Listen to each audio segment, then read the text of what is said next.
What's going on, YouTube? It's your homeboy Gets Aqual hitting you up with another video.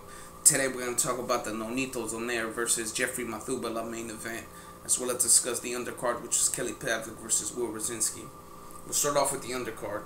Kelly Pavlik ended up winning a decision versus Will Rosinski. I ended up judging the fight 97 and 92, which was a little bit odd because I usually don't score the fights the same as Harold Letterman. There have been times, as an example, with the Marquez versus Pacquiao fight, in which my scorecard and Harold Letterman's were far different. But Kelly Pavlik went in there. He threw some good body punches. He had a lot of crisp punches to the head. He controlled most of the fight.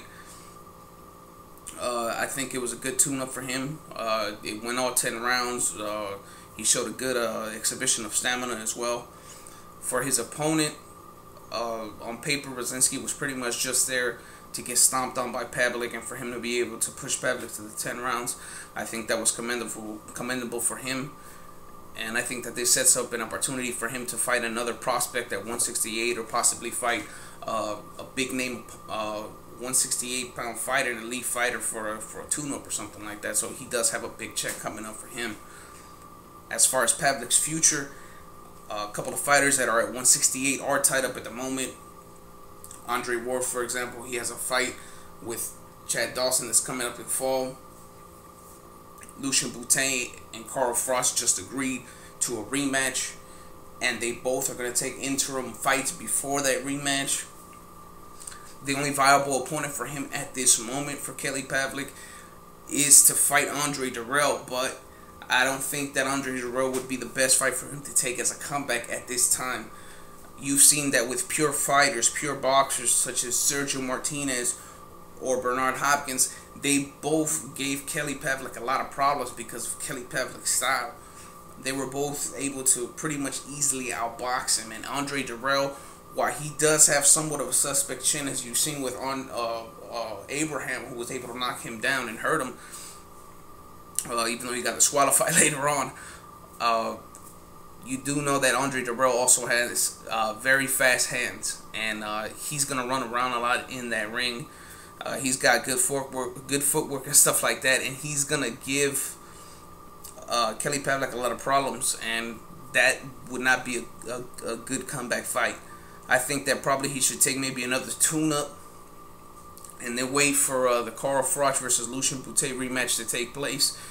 If Carl Froch ends up winning that rematch, I think that Kelly Pavlik versus Carl Froch would be a good fight, because Carl Froch does have some good boxing ability as far as some upper body movement, underrated upper body movement, some pretty good footwork, but at times he's there to be punched, and Kelly Pavlik and him would have a slugfest, and it would come out to just who has the better chin. Another fight that comes to mind as well would be against Mikkel Kessler, which would also be a war. Who knows what's going to happen with Kelly Pavlik's future, but he for sure has allowed himself to have another big fight with this win today, with the Nonito Donaire versus Jeffrey Mathebula fight. From the first round, you saw that Nonito Donaire had a huge speed advantage over Mathebula. He was landing like highlight type shit, you know. Nonito Donaire he has physical gifts that make him stand out from the other fighters that he's fought in his division. Although he did knock down Mathebula in the 4th round with a beautiful left hook, Mathebula was in bad shape and he got up.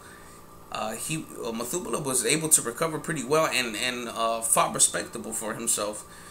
At times he was landing, Mathebula was landing a lot of combinations on Nonito Donaire, and granted, the punches that he was landing didn't really have any power on them, but when you land 6 or 7 punches in consecutively, that's saying something, you know, and he was able to do that on a number of occasions. But Nonito Donaire was the clear winner. I had him winning 116 to 112. Another thing that Nonito Donaire was talking about was he's agreed to take year-round testing which is very vigorous steroid testing that's not being done with other fighters at this moment. I think that's very commendable of him to do that, because he's working with Victor Conte, which of course was working with Andre Berto when he recently got caught using steroids. And Victor Conte is of course the person that's behind Balco and all the steroid issues that happened. As far as boxing with Balco, you know, Shane Mosley was involved with that. So Andre Berto recently getting caught really was giving a bad name to anybody associated with Victor Conte. Nonito Donaire was one of them. Andre Ward is also associated with Victor Conte. Marquez is associated with one of Victor Conte's associates, one of his assistants or something like that. So I think that all three fighters are great fighters, and they don't need to have any kind of shit trying to mar their name and fuck their name up. So they should just cut ties with Victor Conte and anybody associated with Victor Conte, because these guys careers, Marquez, he's the oldest fighter. You know, he's got a Hall of Fame career. You don't want that being fucked up by something that's gonna happen at the end of your career by being even if you're not doing steroids, but just being associated with somebody like that, you know. Andre Ward, you know, he just won the Super 6. You know, he doesn't want anything messed up to happen. In particular, somebody that recently got caught was Antonio Tarver. And Antonio Tarver was pretty much a shoo-in for a Hall of Fame career. And he might have just fucked all that up by just testing positive right now for one of his last fights, if this is not his last fight.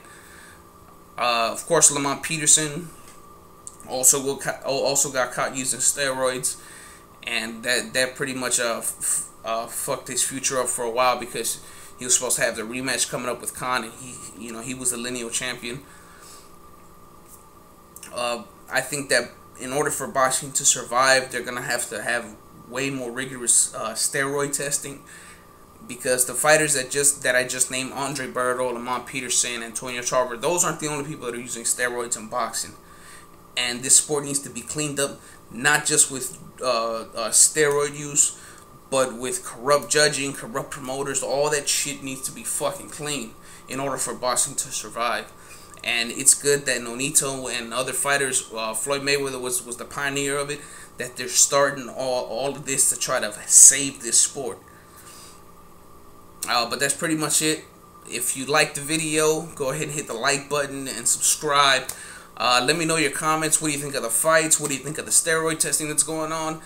And this is motherfucking Quetzalcoatl signing out.